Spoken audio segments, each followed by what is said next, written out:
Hey there.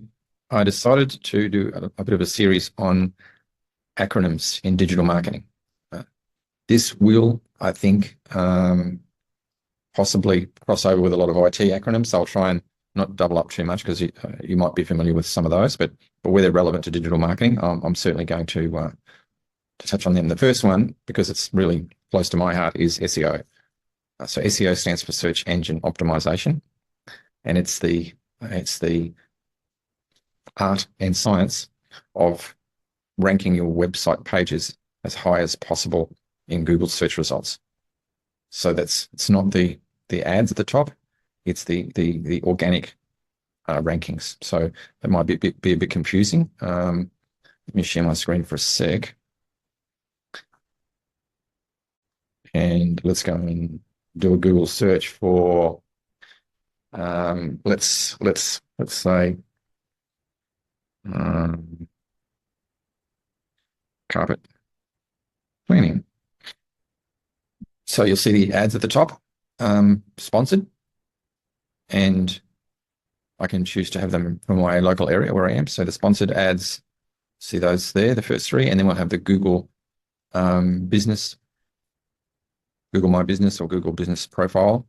And then this one here is the first result in search engine optimization. And while you might think, well, that's a fair way down the page, it's not above the fold, which is the first screen, this business does get the majority of the clicks for this search. For some reason, even though the Google ads do work, the people who are advertising will not get as much traffic, as much as clicks than these first couple. So then you might have some questions which are related here, and then you'll come down to the further, third and fourth. The top three do get the majority of the clicks, but once you can get there, it's a hard road to get to number one position. Once you do, it's a case of maintaining it. But it will pay off big time. So how do you get yourself to that position? Well, it's an ever-changing thing. So if we go and have a look at this screenshot, this was a couple of years ago. These are the factors that would influence how you're going to rank. So if you've got the keywords in the URL, that does help. If it's not a competitive keyword, that'll help you quite quickly.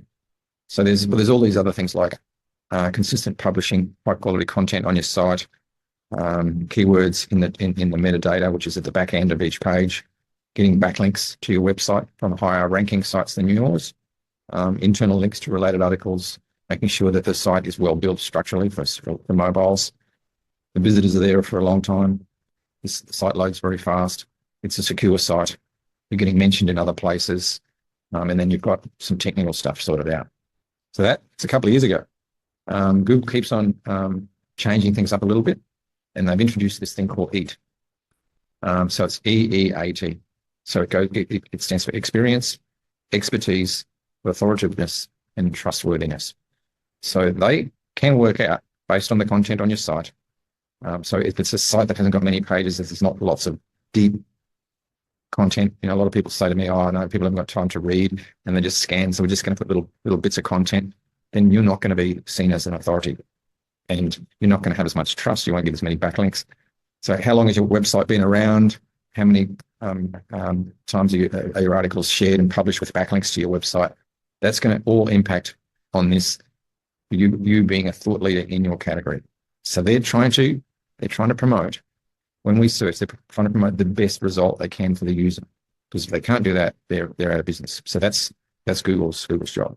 So that's what search engine optimization is about at the moment. It's going to change a little bit because they're going to stick some other results at the top are going to come up, which is more based on question and answer. So I think having a lot of frequently asked questions on your website is going to be important, because it's going to try and give the best answer using AI, but promoting an actual website to do it. So they're going to use a bit of AI in the process.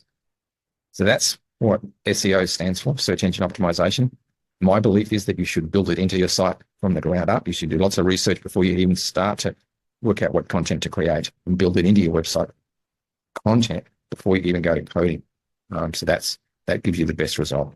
I hope you find this helpful. So I'm going to do a bunch of these on acronyms, and rather than just tell you what the acronym means, I'm going to try and give you some background as to what the impact of that particular thing is on your digital marketing. Okay, thanks.